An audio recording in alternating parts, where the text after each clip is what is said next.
Hello students.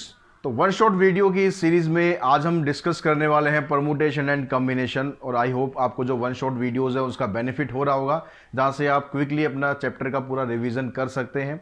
अगर आपने last time पे भी अपनी स्टडी स्टार्ट कर दी है तो भी आपको बेनिफिट उससे हो सकता है। अगर आप रिवीजन कर रहे हैं तो भी आपके लिए ये पूरी बेनिफिशियल है। तो आज के इस वीडियो में हम डिस्कस करने वाले हैं परमुटेशन एंड कॉम्बिनेशन। बहुत ही इंपॉर्टेंट टॉपिक है अप्लाइड मैथ्स के लिए भी और जो प्योर मैथ्स के स्टूडेंट्स हैं उनके लिए भी। तो अब परमुटेशन एंड कॉम्बिनेशन में सबसे जो बड़ी प्रॉब्लम होती है कि आपको ये पता ही नहीं चल पाता है कि कभी कहाँ पर परमुटेशन है, कहाँ पर कॉम्बिनेशन है, कौन सा फार्मूला आपको अप्लाई करना चाहिए परमुटेशन का या फिर कॉम्बिनेशन का। इसके बारे में मैं आपको डिटेल में बताऊंगा कि कहाँ पर आपको क्या चीज़ अप्लाई करनी है। उससे पहले थोड़ा सा जो इसके बेसिक फार्मूलाज हैं उनको आप समझ लें, ताकि आपको जब मैं आगे चीज़ें बताऊंगा तो वो आपको फटाफट समझ में आ जाए और आप उसी हिसाब से अपनी तैयारी कर सकें। सबसे पहले परमुटेशन में स्टार्ट होता है, सबसे जो बेसिक प्रिंसिपल है उसको बोलते हैं फंडामेंटल प्रिंसिपल ऑफ काउंटिंग। तो फंडामेंटल प्रिंसिपल ऑफ काउंटिंग में दो तरह के प्रिंसिपल वर्क करते हैं, एक होता है मल्टीप्लिकेशन प्रिंसिपल, एक होता है एडिशन प्रिंसिपल। सबसे इंपॉर्टेंट चीज़ है ये अगर आपको समझ में नहीं आई तो जहां आपको प्लस करना है वहाँ मल्टीप्लाई कर दोगे, जहां मल्टीप्लाई करना है वहां पर आप प्लस कर दोगे।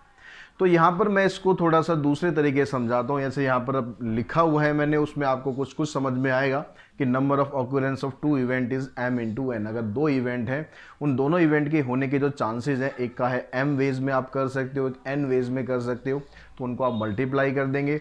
एडिशन प्रिंसिपल में यही चीज़ हो जाती है m प्लस n। तो दोनों में देखो डिफरेंस क्या है, इस चीज़ को आप समझो।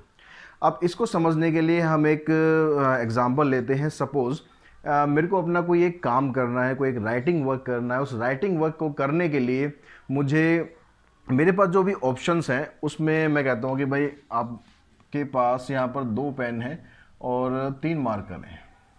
तो मुझे अपना जो राइटिंग वर्क करना है, उस राइटिंग वर्क के लिए मुझे या तो एक पेन मिल जाए या फिर मुझे एक मार्कर मिल जाए। ठीक है, मुझे अपना राइटिंग वर्क जो कंप्लीट करना है उसके लिए मुझे या तो एक पेन मिल जाए या फिर एक मार्कर मिल जाए। जो मैं वर्ड यूज़ कर रहा हूँ उस पर बड़ा ध्यान देना। ये चीज़ आपको समझ में आ गई तो यहाँ कहाँ प्लस करना है, कहाँ मल्टीप्लाई करना है, कोई दिक्कत नहीं होगी। तो अब जब मेरे पास ऑप्शन आएंगे चूज़ करने के लिए, तो मैं इन दोनों पेन में से कोई एक पेन चूज़ कर सकता हूँ। मतलब पेन चूज़ करने के लिए मेरे पास कितने तरीके हुए, एक पेन मैंने चूज़ किया या दूसरा पेन चूज़ किया, तो मेरे पास दोनों के लिए एक एक तरीका हो गया। मैं एक ही यहाँ पर लिख रहा हूँ कि इन 2 पेन को मैं इन दोनों में से कोई एक पेन चूज़ कर सकता हूँ, मेरा राइटिंग वर्क कंप्लीट हो जाएगा। या फिर मैं क्या करूँ, मेरे पास जो 3 मार्कर हैं उसमें से मैं एक मार्कर चूज़ कर लूँ, तीनों में से कोई भी। तो टोटल मिलाकर मेरे पास कितने तरीके यहाँ पर हुए, मैं कितने तरीक़ों से अपना काम कंप्लीट कर पा रहा हूँ। मेरे पास यहाँ पर एक ये हो गया, एक ये हो गया, एक ये हो गया और एक ये हो गया। टोटल मिलाकर मेरे पास 5 ऑप्शन बनेंगे। 2 पेन थे, 3 मार्कर थे, उनमें से मुझे कुछ भी मिल जाता तो मेरा काम भाई कंप्लीट हो जाता और मैं निश्चिंत हो जाता मेरा काम कंप्लीट करके। तो मेरे पास 5 यहाँ पर ऐसे तरीके आए। तो यहाँ पर क्या हुआ, यहाँ पर लग रहा है आपका एडिशन प्रिंसिपल। अब इसी सिचुएशन को मैं थोड़ा सा ट्विस्ट करता हूँ, थोड़ा दूसरे तरीके से करता हूँ कि मुझे अपना राइटिंग वर्क करना है, इन्हीं से ही करना है, लेकिन मुझे वो काम करने के लिए एक मार्कर चाहिए और एक पेन चाहिए। समझ में आ रही है बात क्या बोल रहा हूं मैं? एक मार्कर चाहिए और एक पेन चाहिए। तो मुझे एक मार्कर और एक पेन चाहिए। यहां पर मैं क्या कह रहा था कि या तो मुझे एक मार्कर मिले या एक पेन मिले। यहां मैं वर्ड यूज कर रहा था या, जिसको हम इंग्लिश में बोलते हैं और। अब जो सेकंड सिचुएशन है उसमें मैं वर्ड यूज कर रहा हूं एंड, कि मुझे मार्कर भी चाहिए, पेन भी चाहिए। तो मेरे पास उसको चूज़ करने के लिए कितने तरीके होंगे। अगर मैंने सपोज मैंने यहाँ पर पहला वाला पेन चूज़ किया, तो मेरे को मार्कर चूज़ करने के लिए, क्योंकि मुझे मार्कर भी तो चाहिए ना, साथ साथ पेन भी चाहिए, मार्कर भी चाहिए, तो मैं फर्स्ट पेन के साथ इन तीनों में से कोई एक मार्कर चूज़ कर सकता हूँ। तो मेरे पास यहाँ पर कितने ऑप्शन हुए, मेरे पास 3 ऑप्शन हुए कि जो पहला पेन है मैंने चूज़ किया, उसके साथ मैंने इन तीनों में से कोई एक मार्कर चूज़ कर लिया। अब यहाँ पर मैं मान लो सेकंड वाला पेन चूज़ कर रहा हूँ, ऑप्शन तो एक ही है। अब इसके साथ भी इन तीनों में से मैं कोई एक पेन यूज़ कर रहा हूँ, तो यहाँ पर भी मेरे पास 3 ऑप्शन हो गए, 3 इधर हो गए, 3 इधर हो गए, यानी टोटल मिलाकर मेरे पास 6 ऑप्शन हुए। यहाँ पर 5 आ रहे थे, यहाँ पर 6 आ गए। दोनों में फ़र्क क्या हुआ कि यहाँ पर मैंने वर्ड यूज़ किया और, मैं ऐसे भी काम को कर पा रहा हूँ या मैं ऐसे भी काम को कर पा रहा हूँ, मेरा काम कंप्लीट हो रहा है। यहाँ पर मैं वर्ड यूज़ कर रहा हूँ एंड, कि मुझे मार्कर भी चाहिए एंड पेन भी चाहिए, तो मेरे को दोनों चीज़ चाहिए। जब दोनों चीज़ आपको चाहिए तो आपको मल्टीप्लाई करना है। अगर मैं 2 को 3 से मल्टीप्लाई कर दूँ तो मेरा आंसर आ जाएगा 6, ये 6 आ गया। क्योंकि हमें सारे क्वेश्चन ऐसे नहीं करने।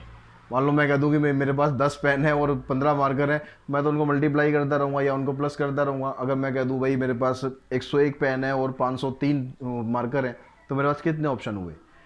तो इसके लिए आपको क्या करना है, हम ऐसी सिचुएशन नहीं बनानी, हमें क्या करना है, इस प्रिंसिपल का यूज़ करना है। दोनों ऑप्शंस को बस आपको मल्टीप्लाई कर देना है, चाहे कितने भी दे रखा हो, मल्टीप्लाई तो 2 नंबर का हम इजीली कर ही पाएंगे। ऐसे ही अगर हम यहाँ पर, जब मेरे पास ऑप्शन आ जाए कि मैं इस काम को ऐसे भी कर सकता हूँ, मैं इस काम को ऐसे भी कर सकता हूँ, मैं ऐसे भी कर सकता हूँ, तो वहाँ पर लगाना है आपको प्लस। सबसे पहला और सबसे ज़्यादा कन्फ्यूजिंग यही होता है कि आपको प्लस कहाँ लगाना है, मल्टीप्लाई कहाँ लगाना है। आई होप आपको अब ये समझ में आ गया होगा। अब दूसरी चीज़ों पे चलते हैं हम। उसके बाद आता है फैक्टोरियल नोटेशन। एक फैक्टोरियल नोटेशन होता है, उसका मतलब क्या होता है, एक कंटिन्यू प्रोडक्ट होता है फर्स्ट एन नेचुरल नंबर का। जैसे यहाँ पर हम लिखते हैं एन, इसको फैक्टोरियल दिखाते हैं।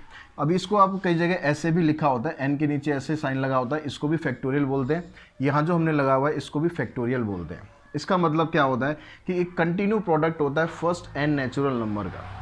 यानी अगर मान लो मैंने यहाँ पर लिखा है 5 फैक्टोरियल, तो इसको जब एक्सपेंड करेंगे तो क्या आ जाएगा 5, फिर एक कम करना है आपको, 5 इंटू 4 इंटू 3 इंटू में 2 इंटू में 1। अगर आप चाहते हैं कि नहीं, आपको कंप्लीट नहीं करना, आपको सॉल्व करने के लिए कहीं इसको बीच में ही रोकना है, कहीं भी आप रोक लो जहां आपका मन करे। 5 इंटू 4 इंटू में 3 फैक्टोरियल, तो ज़रूरी नहीं कि आपको पूरा एक्सपेंड करना है। सपोज इसके नीचे कोई और टर्म होती 3 फैक्टोरियल होती, तो हम 3 फैक्टोरियल को 3 फैक्टोरियल से काट सकते हैं, सिंपल हमारा आंसर आ जाएगा। तो आप पूरा किसको एक्सपेंड करना चाहे पूरा करिए, बीच में रोकना चाहे बीच में रोकिए, मन के राजा आप हैं, जैसे मर्जी आप करो, कोई दिक्कत नहीं है। अब उसके बाद बारी आती है परमुटेशन की। तो परमुटेशन क्या होता है कि अगर आपके पास परमुटेशन, वो नंबर ऑफ वेज हो गए, किसी भी काम को करने के कितने तरीके हैं, ये परमुटेशन है। तो यहाँ पर ये कहता है कि number of n different objects taken r at a time. आपके पास कुछ एन डिफरेंट ऑब्जेक्ट्स हैं, उसमें से आपको आर ऑब्जेक्ट्स लेने हैं, मतलब सारे लें या ना लें, मर्जी आपकी है।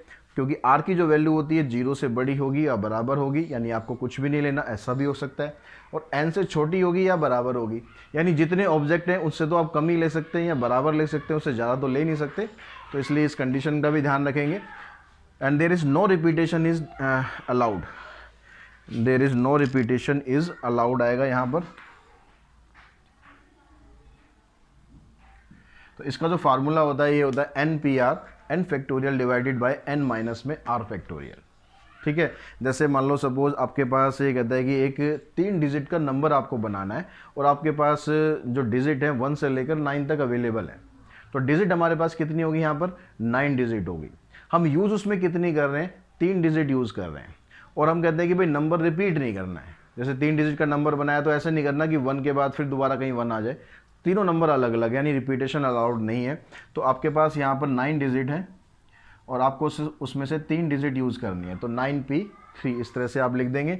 तो ये हो जाएगा 9 फैक्टोरियल डिवाइडेड बाय 9 माइनस 3 यानी 6 फैक्टोरियल। इसको आप सिंप्लीफाई करेंगे तो 9 इंटू में 8 इंटू 7 इंटू में 6 फैक्टोरियल डिवाइडेड बाय 6 फैक्टोरियल, इसको कैंसिल कर देंगे, इन तीनों को मल्टीप्लाई कर देंगे, आपका आंसर यहाँ पर आ जाएगा। लेकिन अगर ऐसा हो कि आपको कह दिया जाए कि भाई रिपीटेशन भी अलाउड है, जितनी मर्जी बार रिपीट करो कोई दिक्कत नहीं है, तो उसके लिए आप फार्मूला यूज़ करेंगे n⁻⁻r। तो अगर मैं इसी क्वेश्चन को लेता हूं कि 9 डिजिट मेरे पास अवेलेबल है और मेरे को रिपीटेशन करनी है, डिजिट में 3 यूज़ कर रहा हूं, तो हो जाएगा 9⁻3 यानी 9 इंटू 9 इंटू 9, इसको मल्टीप्लाई कर देंगे, इससे आपका आंसर आ जाएगा कि जब रिपीटेशन अलाउड होगा तो।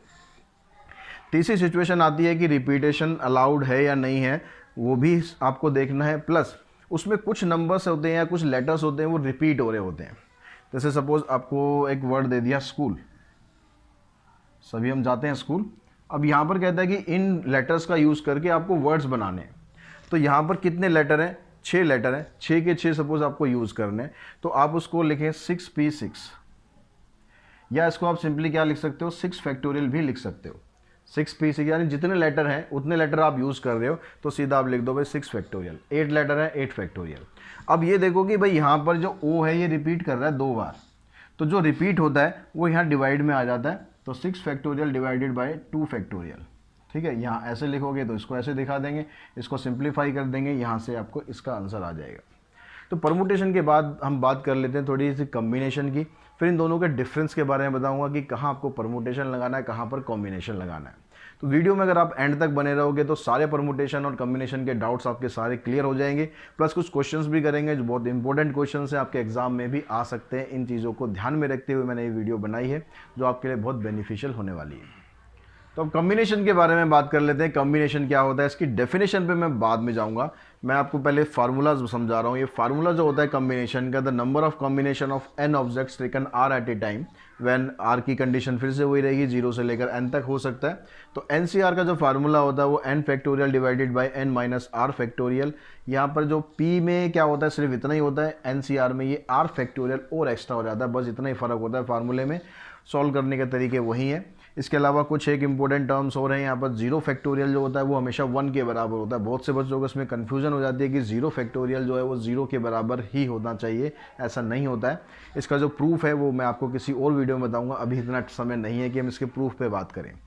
तो n C n equals to में एन सी ज़ीरो, ये 1 के बराबर होता है। अगर आप यहाँ पर यूज़ करते हैं, मान लो आपके पास 10 ऑब्जेक्ट हैं, आप करते हो 10 सी ज़ीरो या आप लिखते हो 10 सी 10, तो दोनों का आंसर क्या आएगा आपका 1 के बराबर ही आएगा। ऐसे यहाँ पर एन सी वन और n C n minus one जो है वो n के बराबर आएगा, यानी आप लिखना चाहते हैं 10 सी वन या फिर 10 सी 9, तो इसका आंसर हमेशा 10 के बराबर आएगा। ये चीज़ें आप याद रखेंगे तो क्वेश्चन करना आपको बड़ा आसान हो जाएगा, हर बार कैलकुलेशन नहीं करनी पड़ेगी। एन सी आर जो होता है वो n C n minus r के बराबर होता है, यानी जैसे आप यहाँ से भी देख रहे हैं कि 10 सी वन 10 सी 9 के बराबर है। N C a equals to में एन सी बी अगर दिया हुआ है आपको, तो जो n की वैल्यू है वो हो जाती है a प्लस में b। यानी अगर ये कहता है कि भाई 10 सी 5, यहाँ पर मान लो n आपको दिया हुआ है, एन सी 5 इक्वल्स टू में एन सी 3, तो इसका मतलब जो n की वैल्यू होगी यहाँ पर ये हो जाएगी 5 प्लस में 3 यानी 8 हो जाएगी। तो ये कुछ बेसिक फार्मूलाज हैं, और भी टर्म्स होती है आप बुक्स में देखोगे तो, लेकिन इतना अगर आपको याद है, इतना अच्छी तरह आता है तो सब क्वेश्चन सॉल्व हो जाएंगे। इसके अलावा और कोई फार्मूले वगैरह हमें याद करने की ज़रूरत नहीं है। अब हम बात करते हैं सबसे इम्पोर्टेंट कि परमुटेशन कहाँ लगाना है और कॉम्बिनेशन कहाँ लगाना है। देखिए परमुटेशन में क्या होता है, जैसा कि आप इसकी डेफिनेशन में भी अभी देखेंगे, परमुटेशन में जो ऑर्डर होता है वो मैटर करता है। अब ऑर्डर का मतलब क्या है यहाँ पर, कि अगर आप कोई वर्ड्स लिखते हैं, जैसे मान लो मैं एक वर्ड लिख रहा हूँ एस, अगर मैं इसके जो लेटर्स हैं उनको आगे पीछे कर दूँ, मैं सी ए ई हो गया, या फिर मैं ई ए सी कर दूँ, इनका मीनिंग हो या ना हो वो मैथ में हमें मतलब नहीं है, इंग्लिश की क्लास नहीं है कि भाई इनके मीनिंग होने चाहिए, मीनिंग से हमें मतलब नहीं है। इनके अगर आपने ऑर्डर चेंज कर दिए तो ऑर्डर चेंज करने से यहाँ पर ये एक अलग लेटर है, ये एक अलग लेटर है, ये एक अलग लेटर है, तीनों अलग अलग लेटर काउंट होंगे, यानी ये 3 लेटर हो गए, ठीक है, सॉरी 3 वर्ड्स हो गए, लेटर तो यूज़ कर ही रहे हम, उनसे आपके पास ये 3 डिफरेंट वर्ड्स हो गए। तो यहाँ पर क्या हो रहा है, ऑर्डर जो है वो मैटर कर रहा है कि आपने ए को पहले प्लेस से हटा के सेकंड प्लेस पे कर दिया या थर्ड प्लेस पे कर दिया, तो उसका मीनिंग पूरा का पूरा चेंज हो गया, यानी ऑर्डर यहाँ पर बहुत इंपॉर्टेंट रोल प्ले कर रहा है। लेकिन जब हम कॉम्बिनेशन की बात करते हैं, जैसा कि यहाँ पर आपको डेफिनेशन में भी बताया हुआ है कि सिलेक्शन मेड बाय चूजिंग सम और ऑल ऑफ ए नंबर, कुछ या सारे के सारे नंबर चूज करना विदाउट कंसिडरिंग देयर ऑर्डर, इनके ऑर्डर को कंसीडर किए बिना, तो उसको हम बोलते हैं कॉम्बिनेशन। अब हम इसी पर आते हैं वापस। मान लो अब आपके पास यहाँ पर 3 पर्सन है, एक का नाम ए है, एक का नाम सी है, एक का नाम ई है। आपको अपनी एक टीम सेलेक्ट करनी है इन तीनों से। तो अगर आप अपनी टीम में पहले ए को लेते हो, फिर सी के लेते हो, फिर ई को लेते हो, या फिर आप पहले सी को ले लेते हो, फिर ए को लेते हो, फिर ई को लेते हो, या पहले आप ई को ले लेते हो, फिर ए को लेते हो, फिर सी को लेते हो, तो क्या आपकी जो टीम है वो अलग बनेगी? क्या ऐसा होगा कि भाई आपने ऐसे लिया तो टीम एक बिल्कुल अलग बन गई, ऐसे लिया तो टीम अलग बन गई, ऐसे लिया तो टीम अलग बन गई? ऐसा तो नहीं होगा ना। टीम में जो 3 मेंबर हैं वो तो वही रहेंगे, चाहे आप विराट कोहली को लो, रोहित शर्मा को लो, जसप्रीत बुमराह को लो, भाई ये 3 प्लेयर हैं। अब पहले आप जसप्रीत बुमराह को ले लो, फिर रोहित को ले लो, फिर विराट को ले लो, भाई बंदे तो वो 3 के 3 ही है ना। तो वो जो टीम है वो तो एक ही काउंट होगी, चाहे आप उसमें ऑर्डर कैसे भी कर लो। तो यानी जो कॉम्बिनेशन होता है इसमें ऑर्डर जो होता है वो मैटर नहीं करता है, ऑर्डर डजंट मैटर। सबसे इम्पोर्टेंट चीज़ यही है, यही आपको बताएगा कि कहाँ आपको परमुटेशन लगाना है और कहाँ आपको कॉम्बिनेशन लगाना है। ये चीज़ आपको क्लिक कर गई तो परमुटेशन कॉम्बिनेशन में आपको बिल्कुल भी प्रॉब्लम नहीं होगी, कहाँ पर क्या लगाना है। साथ में स्टार्टिंग में मैंने बताया था कि सम कहाँ करना है और मल्टीप्लाई करना है, ये दो इसके बेसिक रूल हैं। ये सब फार्मूले तो आप याद कर लोगे, इतने इंटेलिजेंट आप हो, सारे फार्मूले याद कर लोगे, मेमोराइज कर लोगे। लेकिन भैया प्रॉब्लम तो ये कि कौन सा फार्मूला कहाँ पर लगाना है, उस चीज़ के लिए बेसिक क्लियर कर लेना है। तो ये दोनों चीज़ मैंने आपको बताई है। और हम कोई एग्जांपल ले लेते हैं। सपोज़ आप एक रूम है, उस रूम के अंदर 10 लोग हैं। वो 10 लोग आपस में हैंडशेक करते हैं। अभी कोरोना चल रहा है तो हैंडशेक से बचते हैं, फिर भी हम एक एग्जांपल ले रहे हैं कि मान लो एक मैं पर्सन ए हूँ, एक दूसरा पर्सन है, सपोज आप ही हैं, बी हैं आप। तो हम दोनों आपस में हैंडशेक करते हैं। तो हैंडशेक करते हैं, अब मैंने आपसे हैंडशेक किया या आपने मेरे से हैंडशेक किया, तो क्या वो हैंडशेक दो हो जाएंगे? हैंडशेक तो वो एक ही माना जाएगा कि भाई ए ने बी से हैंडशेक किया या बी ने ए से हैंडशेक किया, तो वो काउंट क्या हो रहा है, यहाँ पर एक ही काउंट हो रहा है। तो चाहे आप उसको ए बी लिख लो या आप उसको बी ए लिख लो, तो यानी यहाँ पर आपको क्या करना है, कॉम्बिनेशन लगाना है। जहाँ पर ऑर्डर मैटर कर जाता है वहाँ पर परमुटेशन हो जाता है। और एक टिप और दे देता हूँ मैं आपको, अगर आपको वर्ड्स बनाने हैं, अगर आपको डिजिट से नंबर बनाने हैं, परमुटेशन ही लगा देना भाई, ठीक है। क्योंकि वर्ड्स में क्या होता है, आपने अल्फ़ाबेट चेंज कर दिए, इधर उधर कर दिए, मतलब चेंज मतलब ऑर्डर का उस पर फ़र्क पड़ गया। और ऐसे ही अगर आप नंबर्स बनाते हैं डिजिट से, अगर मैं लिख रहा हूँ 1 2 3 और मैं लिख रहा हूँ 2 3 1, तो दोनों भाई अलग अलग हैं, यहाँ भी ऑर्डर मैटर कर रहा है। तो वहाँ पर आपको परमुटेशन लगा देना है। जब आप कुछ लोगों में से कुछ को सिलेक्ट करते हो, कुछ अल्फ़ाबेट में से कुछ अल्फ़ाबेट सिलेक्ट करते हो, जो सिलेक्शन का आपका प्रोसेस है, मैंने इतने लोगों में से इतना चूज़ करना है, वो हो जाता है आपका कॉम्बिनेशन। ये टिप याद रखोगे, कोई इसमें दिक्कत नहीं आएगी। अभी हम कुछ क्वेश्चंस भी करेंगे, वहाँ भी मैं आपको क्लियर करता जाऊँगा कि कहाँ पर परमुटेशन क्यों लग रहा है और कॉम्बिनेशन क्यों लग रहा है। तो आप कुछ क्वेश्चंस कर लेते हैं, उनकी प्रैक्टिस करते हैं। तो देखिए बच्चों, जो फर्स्ट क्वेश्चन यहाँ पर हम ले रहे हैं, फर्स्ट क्वेश्चन में क्या था, find the total number of way of answering 6 MCQs, each question having 4 choices. आपको 6 MCQs अटैम्प्ट करने हैं और हर एक MCQ में 4 चॉइसेस हैं आपके पास। तो आप उसको किस तरह से अटैम्प्ट करोगे? सपोज आप एग्ज़ाम में बैठे हो, आपने पहला क्वेश्चन पिक किया, पहला MCQ पिक किया, आपके पास 4 ऑप्शन है। तो यानी मतलब क्या हुआ कि आपको आंसर देने के लिए कितने ऑप्शन अवेलेबल हैं? 4 ऑप्शन अवेलेबल हैं। तो यानी पहला क्वेश्चन का आपने आंसर दिया, उसके लिए आपके पास 4 ऑप्शन थे। जब आप दूसरा क्वेश्चन करेंगे तो उसमें ऑप्शन कम थोड़ी ना होंगे, उसमें भी तो 4 ही ऑप्शन है, उन 4 में से यूज़ करने। तो इनटू में फिर से 4 आ जाएगा। फिर अगला जब आप थर्ड क्वेश्चन करोगे, फिर से भाई 4 ही ऑप्शन है आपके पास, तो फिर आपके पास 4 आ जाएगा, फिर 4 आ जाएगा, फिर 4 आ जाएगा, फिर 4 आ जाएगा। इस तरह से आप 6 MCQ क्वेश्चंस अटेम्प्ट कर लोगे, यानी आ जाएगा 4⁻6। अब आपके मन में ये डाउट हो सकता है, आ रहा हो कि यहाँ पर हम प्लस क्यों नहीं कर रहे हैं, यहाँ पर हम मल्टीप्लाई क्यों कर रहे हैं। तो प्लस में और मल्टीप्लाई में क्या फ़र्क बताया था? प्लस तब करना है आपको जब आपके पास ऑप्शन ये अवेलेबल हो कि या तो आप ये कर सकते हो या आप ये कर सकते हो। यहाँ पर ऑप्शन अवेलेबल नहीं है, 6 क्वेश्चन है, 6 के 6 क्वेश्चन कंपलसरी हैं, 6 के 6 करने हैं। तो आपको ये वाला पहला भी करना है, एंड सेकंड भी करना है, एंड थर्ड भी करना है, एंड फोर्थ भी करना है। तो यहाँ पर एंड वर्ड यूज़ हो रहा है, आपको ये भी करना है, ये भी करना है, ये भी करना है, ये भी करना है। ऑप्शन नहीं है आपके पास, आपके पास ऑप्शन आंसर में है। तो वो आंसर में जो ऑप्शन है वो आपके पास वो 4 MCQ के थे, वो आपके पास 4 अलग अलग ऑप्शन हो गए, उनको आपने प्लस किया हुआ है, ठीक है। तो यहाँ पर इन सबको हम मल्टीप्लाई करेंगे क्योंकि चारों के आपने आंसर देने हैं, तो इसलिए 4⁻6 इसको हम मल्टीप्लाई कर देना, आंसर आ जाएगा। सेकंड क्वेश्चन में हम थोड़ा सवारी कर लेते हैं। मेरठ से दिल्ली के बीच में 12 बसेस चल रही हैं। मेरठ से आप दिल्ली आ रहे हो या दिल्ली से मेरठ जा रहे हो, तो यहाँ पर आपके पास 12 बसेज हैं। In how many ways can a man go from Meerut to Delhi by a different bus? यहाँ पर वर्ड पे ध्यान देना, बाय ए डिफरेंट वर्ड। अब यहाँ पर मान लो सपोज आप बस अड्डे पहुँचते हो, आप देखते हो कि आपके पास 12 बसेज अवेलेबल हैं मेरठ से दिल्ली जाने के लिए। आपके पास कितने ऑप्शन हो गए? 12 ऑप्शन हो गए। तो 12 आ गए आपके पास, मेरठ से दिल्ली जाने के लिए आपके पास 12 ऑप्शन आ गए। अब जब आप वापस आना चाह रहे हो तो आप देखते हो यार बस में जिसमें बैठा था ना, कुछ बढ़िया बस नहीं थी, सर्विस ख़राब है उसकी बिल्कुल। तो बस जो ड्राइवर है वो बड़ी गलत तरीके से बस चलाता है, तो उसमें नहीं बैठना भाई। तो आपने क्या किया, अपने ऑप्शंस में से एक ऑप्शन आपने कम कर दिया। एक ऑप्शन कम कर दिया। तो जब आप वापस आ रहे हो तो वापस आने के लिए आपके पास कितनी बसेज अवेलेबल हैं, कितने ऑप्शन अवेलेबल हैं आपके पास? 11 ऑप्शन अवेलेबल हैं। तो 11 से आप इसको मल्टीप्लाई कर देंगे तो आपका आना और जाना दोनों के आपके नंबर ऑफ वेज आ जाएंगे, कितने तरीके से आप मेरठ से दिल्ली जा सकते हो और दिल्ली से वापस आ सकते हो। ठीक है, मैं कैलकुलेशन ज़्यादा नहीं कर रहा हूँ, वो आप कर सकते हैं, बस आपको बेसिक समझ में आ जाए कि आपको कैसा करना है। यहाँ पर एक क्वेश्चन है, कहता है एन की वैल्यू आपको फाइंड करनी है, ये आपको दिया हुआ है।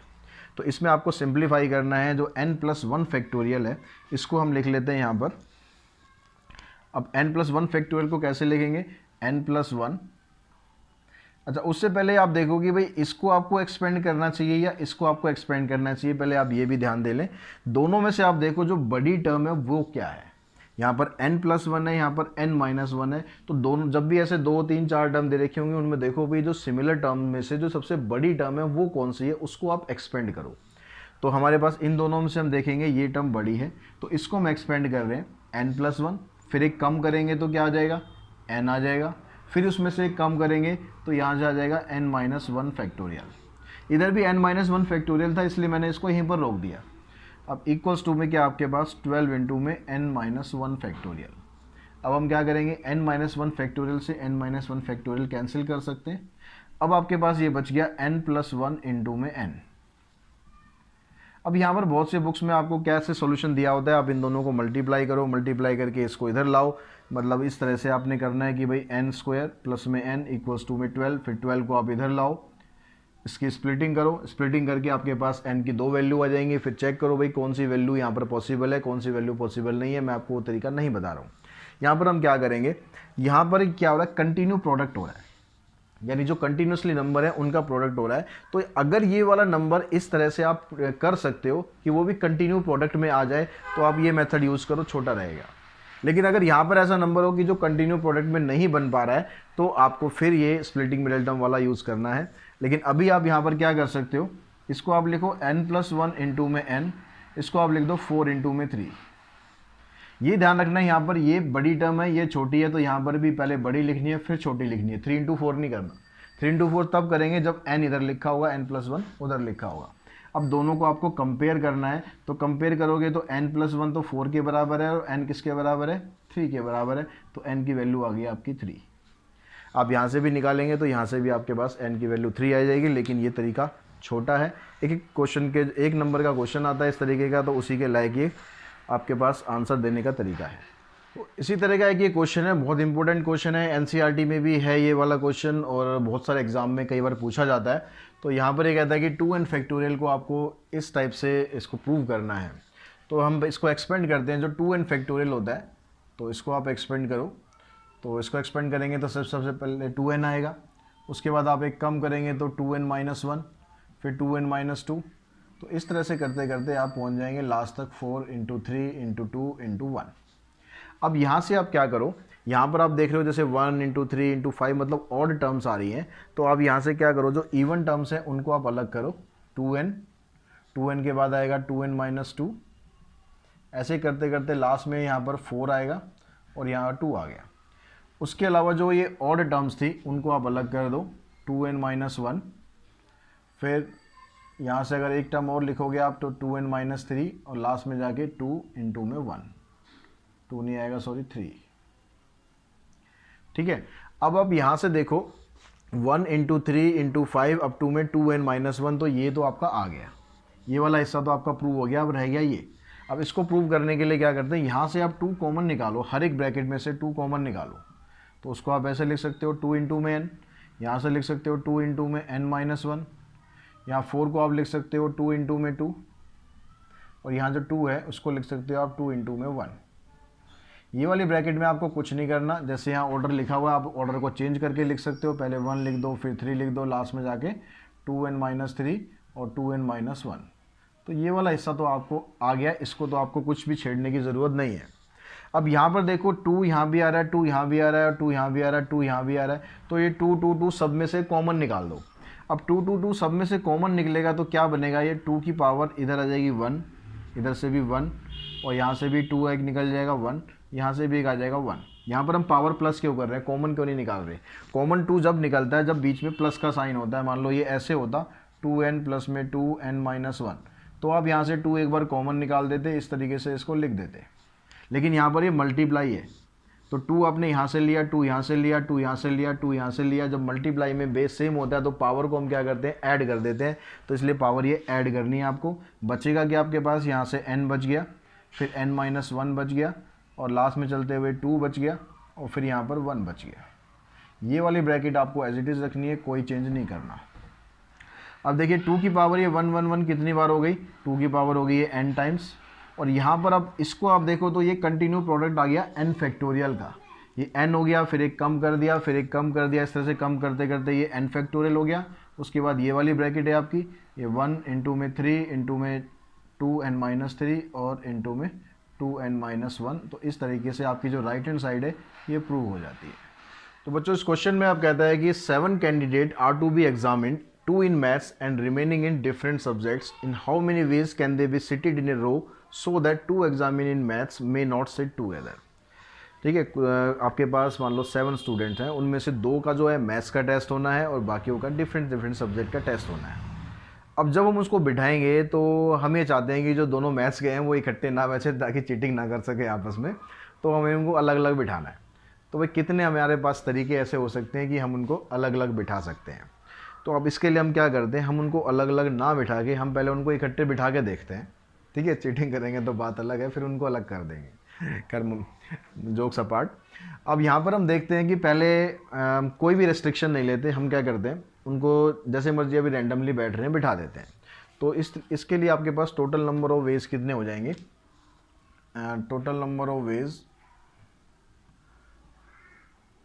ये हो गया आपके पास, क्योंकि 7 कैंडिडेट है, उन 7 के 7 को आप जैसे मर्जी आप बिठा रहे हैं, तो ये बन जाएगा आपका 7 फैक्टोरियल। तो 7 फैक्टोरियल को जब आप सिंप्लीफाई करेंगे तो ये आपके पास आ जाएगा 5040 के बराबर। ठीक है, इसको आप मल्टीप्लाई कर लेना, 7 इंटू 6 इंटू 5 इस तरह से करके मल्टीप्लाई कर लेंगे। अब हम क्या करते हैं कि जो 2 एग्जामिनर हैं, जो 2 एग्जामिन हैं, 2 स्टूडेंट हैं जिनका हमें मैथ्स का टेस्ट लेना है, उनको हम इकट्ठे बिठा देते हैं और उनको देखते हैं कि भाई अगर हम उनको इकट्ठे बिठा रहे हैं तो कितने तरीके हैं, कितने वेज हैं जिससे हम उनको इकट्ठे बिठा देते हैं। मान लो सपोज़ आपके पास जिनका मैथ्स का टेस्ट ले रहे हैं वो है ए और बी। ठीक है, इनको हम इकट्ठे बिठा देते हैं। बाकी के कौन कौन हो गए, C D E F G, 5 ये हो गए, 2 ये हो गए, टोटल 7 है। अब क्योंकि आप इन दोनों को इकट्ठे बिठा रहे हो तो इनको इकट्ठे बिठाने के लिए चाहे आप इनको पहले प्लेस पे रखो, चाहे आप इसको ऐसे रख दो सी ए बी, बाकी फिर डी ई एफ जी, लेकिन रखने आपको ये दोनों इकट्ठे ही हैं।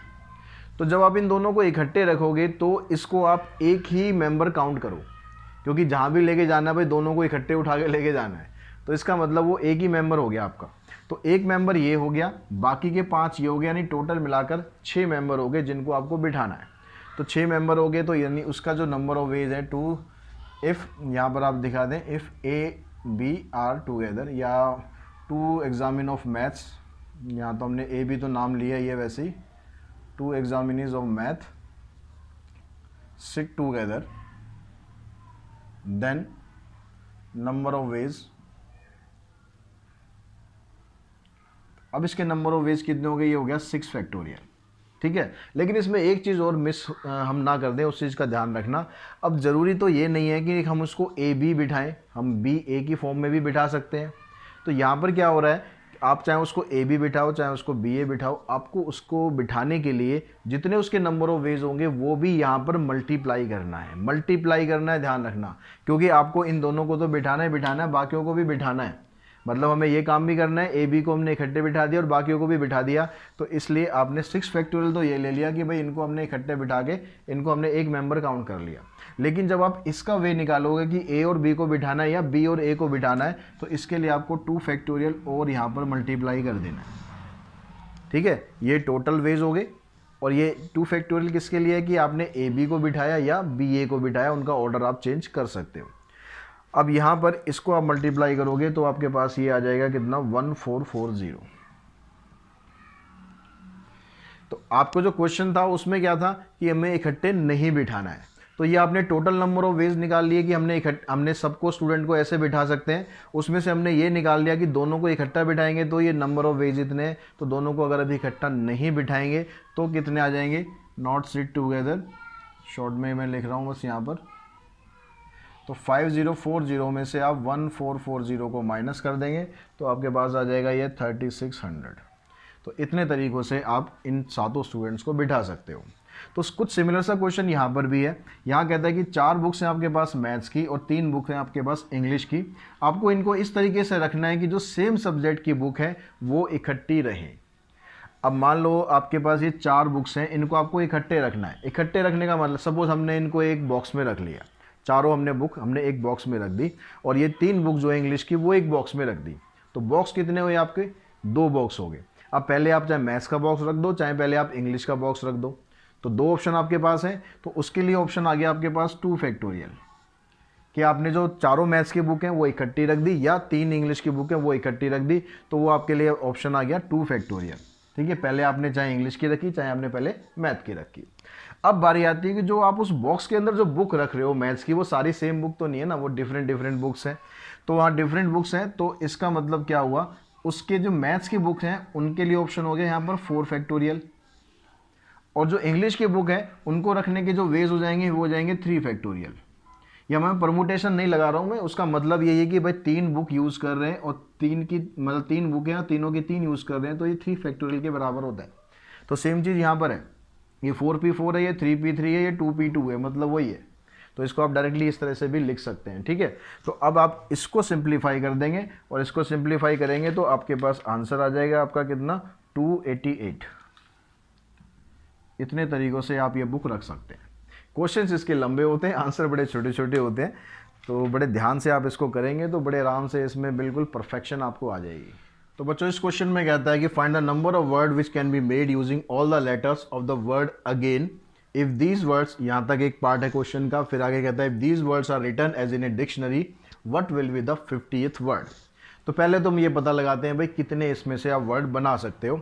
अब क्योंकि वर्ड्स बनाने हैं तो परमुटेशन यूज़ करना है। अब परमुटेशन यूज़ करो या आप उसको डायरेक्टली यूज़ कर लो कि आपके पास यहाँ पर कितने लेटर हैं, 5 लेटर हैं और ये पाँचों के पाँचों लेटर आपको यूज़ करने हैं।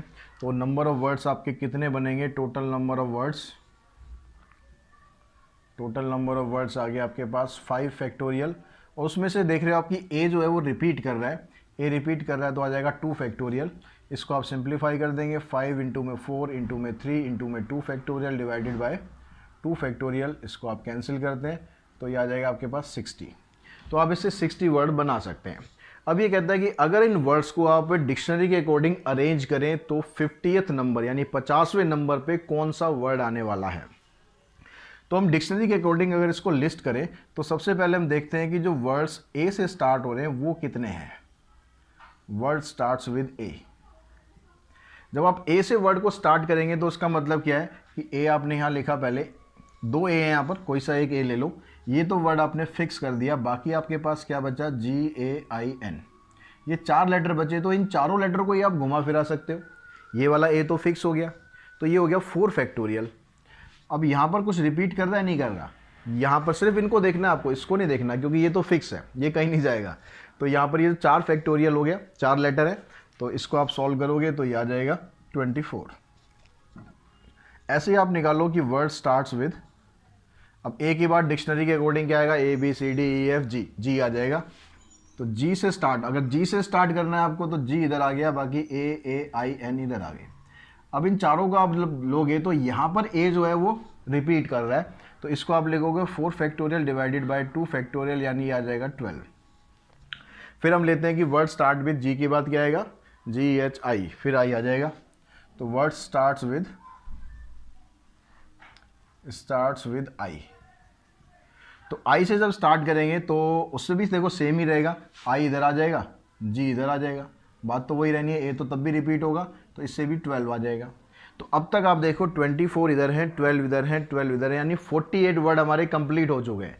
अब अगर हम n से निकालेंगे तो 60 तक पहुंच जाएंगे, तो बीच में जो 50th वर्ड है वो स्किप हो जाएगा। तो अब आपको जो 48 के बाद जो नेक्स्ट वर्ड है 49th वर्ड, वो आपको बनाना है यहाँ पर कि वर्ड वो क्या बनेगा। तो 49th वर्ड आपका क्या बनेगा, यहाँ पर देखो जो ए से स्टार्ट होने वाले वो कंप्लीट हो गए, जी से स्टार्ट होने वाले कंप्लीट हो गए, आई से स्टार्ट होने वाले कंप्लीट हो गए। अब जो वर्ड स्टार्ट होना है वो एन से स्टार्ट होना है। तो एन से जब आप उसे स्टार्ट करोगे और डिक्शनरी के अकॉर्डिंग लिखोगे, पहले आ गया एन, अब n आ गया, मैं इस सबको हटा रहा हूँ, n आपके पास आ गया पहले प्लेस पर। आपके पास ऑप्शन क्या है, ए, जी और आई। तो अगर डिक्शनरी के अकॉर्डिंग देखें, इन चारों में से पहले कौन सा सिलेक्ट होगा, ए सिलेक्ट होगा, नेचुरल है। अब इसको छोड़ो आप, अब बाकी तीन में से देखो कौन सा सिलेक्ट होगा, अब भी ए सिलेक्ट होगा, डिक्शनरी के अकॉर्डिंग देखना है। अब जी और आई में से सिलेक्ट करो, तो जी पहले आता है तो जी सिलेक्ट होगा और फिर उसके बाद आई सिलेक्ट होगा। तो ये बन गया आपका 49th वर्ड। ऐसे ही अब देखो 50th वर्ड बनाओ। तो 50th वर्ड को भी आप एन से स्टार्ट कर रहे हो, फिर यहाँ से देखो भाई इन चारों में से ए सिलेक्ट होगा, अगले तीन में से भी ए सिलेक्ट होगा। अब इनमें से जी आपको नहीं करना है क्योंकि जी तो आप ऑलरेडी कर चुके हो, तो यानी आई सिलेक्ट करना पड़ेगा। अब आई के बाद फिर आपके पास जी सिलेक्ट हो जाएगा, तो आपका 50th वर्ड ये बन जाएगा। चाहे उसका मीनिंग हो या ना हो, उससे हमें कोई मतलब नहीं है। यहाँ पर एक कॉम्बिनेशन का क्वेश्चन है, इसमें भी आपको n फाइंड करना है। तो इन दोनों की रेशो आपको दी है 12:1 के बराबर। तो ये जो 2n है, इसका जो फार्मूला आप लगाओगे कॉम्बिनेशन का, तो ये हो गया 2n factorial divided bye 2n minus 3 factorial into में 3 फैक्टोरियल डिवाइडेड बाय ये हो गया n factorial n minus 2 factorial into में 2 फैक्टोरियल इज इक्वल्स टू 12/1। अब यहाँ पर ये फ्रैक्शन के नीचे फ्रैक्शन है, तो ये वाली टर्म को आप ऊपर ले आओ इधर, तो ये आ गया 2n फैक्टोरियल इंटू में n minus 2 factorial divided bye 2n minus 3 factorial into में 3 फैक्टोरियल, और ये जो n फैक्टोरियल ये भी इधर आ जाएगा, और ये आ गया आपके पास 12/1। ये 2 फैक्टोरियल और रह गया, ये इधर आ गया। अब यहाँ से देखो सिमिलर जो फैक्टोरियल है ना, उनको आप कंपेयर करो। 2n को कंपेयर करेंगे हम 2n माइनस 3 से, तो इन दोनों में से आप देखोगे जो 2n है वो बड़ा है, तो इसको आपको एक्सपेंड करना है। तो इसको आप एक्सपेंड करो, पहले 2n आएगा, फिर एक कम करोगे 2n माइनस 1, फिर एक कम करोगे 2n माइनस 2, फिर एक कम करोगे तो 2n माइनस 3। यहीं पर ही रोक दो इसे, क्योंकि नीचे 2n माइनस 3 फैक्टोरियल है। n माइनस 2 और n, इनमें से आप कंपेयर करोगे तो n फैक्टोरियल बड़ा है, तो इसमें n को आपको एक्सपेंड करना है, इसको नहीं करना। तो इसको हम ऐसे लिख देते हैं, 2 और 3 में से भी 3 बड़ा है, तो 2 को आप ऐसे लिख दो। अब नीचे वालों में से आपको इसको तो करना नहीं है, इसका काम तो तमाम हो ही गया। 3 फैक्टोरियल को आप लिख दो, 3 इंटू में 2 फैक्टोरियल। इस n को लिखेंगे आप n, फिर एक कम करेंगे, फिर एक कम करेंगे, इक्वल्स टू में 12/1। अब जिसको आप काट सकते हो, जिसको ख़त्म कर सकते हो, काट दो उसे अच्छी तरह। इसको काट दो, इसको भी काट दो, इसको भी काट दो। तो ये काटने के बाद अब देखो आपके पास यहाँ पर जो 2n है, इसको आप ऐसे लिख सकते हो 2 इंटू में n, 2n माइनस 1। इसमें से भी 2 आप कॉमन निकाल दो, तो ये रह गया n माइनस 1। ऊपर और कुछ नहीं बचा, नीचे देखो, नीचे आपके पास क्या क्या बच रहा है, एक तो 3 बच रहा है, n हो गया और n माइनस 1 हो गया। यहाँ पर आ गया आपके पास 12। तो यहाँ पर इस n से n कट जाएगा, इससे ये कैंसिल हो जाएगा। अब इस 2 से आप इसको कैंसिल कर दो, 2 6 12। इस 2 से आप इसको भी कैंसिल कर दो। तो काट पीट के काफ़ी कुछ ख़त्म हो गया है। कुछ काटने पीटने में दिक्कत लग रही हो तो एक बार दोबारा लिखना, खुद काट के देखना, समझ में आ जाएगा। अब आपके पास क्या बचा, इधर बचा 2n माइनस 1, इधर लिख लेते हैं, और इधर से ये 3 को यहाँ मल्टीप्लाई करेंगे, 3 3 जा 9, 1 को उधर लेके जाएंगे तो 2n इक्वल्स टू 10, यानी n की वैल्यू आ गई आपके पास 5। तो बच्चों नेक्स्ट क्वेश्चन है, इसमें कहता है how many ways can A football 11 be selected out of 15 player. उसके बाद फिर 2 पार्ट और आगे दिए। पहले हम इसकी बात करते हैं कि आपके पास 15 प्लेयर है, उन 15 प्लेयर में से आपको 11 क्रिकेट प्लेयर चूज़ करने हैं। अब यहाँ पर आपको परमुटेशन लगाना है या कम्बिनेशन लगाना है। जैसे मैंने स्टार्टिंग में ही आपको बताया था कि आपको यहाँ पर सिलेक्ट करना है। 15 प्लेयर आपके पास हैं, उनमें से कोई से भी 11 आपको सिलेक्ट करने हैं। अब उसका ऑर्डर आप कुछ भी रखो, ठीक है, ऑर्डर आप कुछ भी रखोगे, चाहे प्लेयर को ए को पहले करो, बी को बाद में करो, या बी को पहले करो, ए को बाद में करो, वो 2 प्लेयर ही तो माने जाएंगे आपके। तो यहाँ पर आप क्या करना है आपको कि जो आपके पास 15 प्लेयर है, इन 15 प्लेयर का जो कम्बिनेशन है वो आप यूज़ करो 15C11, यानी 15 में से आपको 11 प्लेयर चूज़ करने हैं। इसको आप सिंप्लीफाई करोगे तो सिंप्लीफाई करके ये आपका आंसर आ जाएगा कितना, ये आंसर आ रहा है आपका 1365। इसको आप सिंप्लीफाई कर लेना, मैं अभी शॉर्ट में बता रहा हूँ। अब उसके बाद कहता है how many of them a particular player included. जब आप कोच मान लो टीम को सिलेक्ट कर रहा है, तो ये कभी कभार ऐसा होता है कि कोई फेवरेट प्लेयर बन जाता है, तो कोच क्या करता है, उसको ज़रूर टीम में रखता है कि भैया ये तो मेरा फेवरेट है, ये तो टीम में होगा ही होगा। तो मान लो आपकी टीम में कोई ऐसा प्लेयर है कि जो भैया टीम में होना ही होना है, तो यानी जो आपके जो ऑप्शन थे अब कितने रह गए, जो एक प्लेयर फिक्स था वो तो भाई हो गया ना, अब आपके पास टोटल रह गए 14, उसमें से आपको कितने चूज़ करने हैं, 10 चूज़ करने हैं। तो इसके लिए ऑप्शन आएगा आपके पास 14C10। इसको आप सिंप्लीफाई करेंगे तो ये सिंप्लीफाई होकर आ जाएगा 1001। अब नेक्स्ट पार्ट में क्या कहता है, how many of them he is excluded. लेकिन अब कोच जो है किसी बात पे गुस्सा हो गया, भैया ये तो मुझे टीम में लेना ही नहीं है, बिल्कुल भी नहीं लेना। तो वो क्या करेगा, उस प्लेयर को उस टीम में से निकाल देगा, एक्सक्लूड कर देगा। तो ऐसे में क्या होगा, जो टोटल नंबर ऑफ वेज तो इतने थे, उसमें से जो उसका फेवरेट प्लेयर जब टीम में शामिल था वो वाले केस उसने निकाल दिए, यानी 1001 निकाल दिया। तो अब उसको यहाँ सेलेक्ट करने के लिए कितने ऑप्शन बनेंगे, 364। इनसे वो अपनी टीम यहाँ पर चूज़ कर पाएगा। ऐसे यहाँ पर है कि कमेटी आपको बनानी है 7 लोगों की, उसमें आपके पास 9 बॉयज़ अवेलेबल हैं, 4 गर्ल्स अवेलेबल हैं, तो 7 लोग आपको उसमें से चुनने हैं। कुछ कंडीशंस यहाँ पर दी हुई है। यहाँ पर कहता है कि कमेटी के अंदर एग्जैक्टली 3 गर्ल्स होनी चाहिए। जब कमेटी के अंदर 3 गर्ल्स होंगी तो गर्ल्स चूज़ करने के लिए कितनी हैं, 4 गर्ल्स हैं। तो आपने यहाँ पर चूज़ कर ली, 4 में से 3 गर्ल्स चूज़ कर ली। अब जो बाकी आपके पास 9 बॉयज़ हैं, उन 9 में से आपको कितने चूज़ करने हैं, क्योंकि 7 लोगों की कमेटी बनानी है, तो इन 9 में से आपको कोई से 4 बॉयज़ चूज़ कर लेने हैं। मल्टीप्लाई करना है, क्यों करना है, क्योंकि आपको गर्ल्स भी सिलेक्ट करनी है एंड बॉयज़ भी सिलेक्ट करने हैं। इसको आप सिंप्लीफाई कर देंगे, ये आपका आंसर आ जाएगा। एटलीस्ट 3 गर्ल्स, यानी कम से कम 3 गर्ल्स होनी चाहिए। कम से कम 3 गर्ल्स का मतलब क्या हुआ कि आप यहाँ पर 3 गर्ल्स भी ले सकते हो, मतलब ये कंडीशन भी हो सकती है। आप यहाँ पर 4 गर्ल्स भी ले सकते हो। अगर 4 गर्ल्स लेंगे तो बॉयज़ 3 लेंगे, तो 9C3 हो गया। अब इनके बीच में क्या मल्टीप्लाई लगाऊं या प्लस लगाऊं, सोचो जरा, दिमाग पे जोर डालो, वीडियो पॉज करो और सोचो कि प्लस आएगा या मल्टीप्लाई आएगा। तो अब तक आपने शायद सोच लिया होगा, और अगर आप प्लस सोच रहे हैं तो बिल्कुल ठीक सोच रहे हैं, क्योंकि आप जब यहाँ पर सिलेक्शन करोगे कमेटी का, तो कमेटी को आप ऐसे भी बना सकते हो या कमेटी को आप ऐसे भी बना सकते हो। तो ये आपके पास एक अलग तरीका है कमेटी बनाने का, ये एक अलग तरीका है कमेटी बनाने का, यानी यहाँ पर आप यूज़ कर रहे हो क्या, और वर्ड यूज़ कर रहे हो। या तो कमेटी ऐसे बनेगी या कमेटी ऐसे बनेगी, तो बीच में अब यहाँ पर लग जाएगा प्लस। इसको सिंप्लीफाई करेंगे, इसको सिंप्लीफाई करेंगे, दोनों को ऐड कर देंगे। ऐसे यहाँ पर कहता है कि एट मोस्ट 3 गर्ल्स, यानी ज़्यादा से ज़्यादा 3 गर्ल्स होनी चाहिए। तो इसमें पहले तो 3 गर्ल्स ही ले लेते हैं। अब इसने ज़्यादा की लिमिट दी है, तो आप गर्ल्स को कम करते जाओ। 2 गर्ल्स भी हो सकती हैं, 2 गर्ल्स होंगे तो बॉयज़ 5 हो गए, 1 गर्ल भी हो सकती है तो बॉयज़ 6 हो गए। ऐसा भी हो सकता है कि किसी भी गर्ल्स को ना लिया जाए, सारे के सारे बॉयज़ ले लिए जाएं। तो यहाँ पर ये चारों पॉसिबिलिटी हैं अलग अलग, ऐसे भी कमेटी बनेगी, ऐसे भी बनेगी, ऐसे भी बनेगी, या फिर ऐसे बनेगी। तो इसका मतलब इनमें आप बीच में प्लस लगाते जाएंगे। और आई होप इस वीडियो के थ्रू आपको परमुटेशन कम्बिनेशन डिटेल में समझ में आ गया होगा। क्वेश्चन भी हमने कुछ करे हैं प्रैक्टिस के लिए, इसी तरह के क्वेश्चंस आप प्रैक्टिस करें। और बाकी एक्सरसाइज के हिसाब से आपको देखना है तो वीडियो सारी अवेलेबल है, एक्सरसाइज के हिसाब से आप देखें। पर्टिकुलर क्वेश्चन समझना है तो वो भी आपको, जो इसकी वीडियोस थी, सीरीज़ जो थी, उसमें सारे आपको क्वेश्चंस मिल जाएंगे ML अग्रवाल के। तो आज की इस वीडियो में इतना ही। वीडियो एंड करने से पहले एक बार और ज़रूर कहना चाहूँगा कि चैनल अभी तक सब्सक्राइब नहीं किया है तो भाई सब्सक्राइब ज़रूर कर दो, सब्सक्राइब किया हुआ है तो शेयर भी कर दो। तो आज की वीडियो में इतना ही। Thanks to all of you.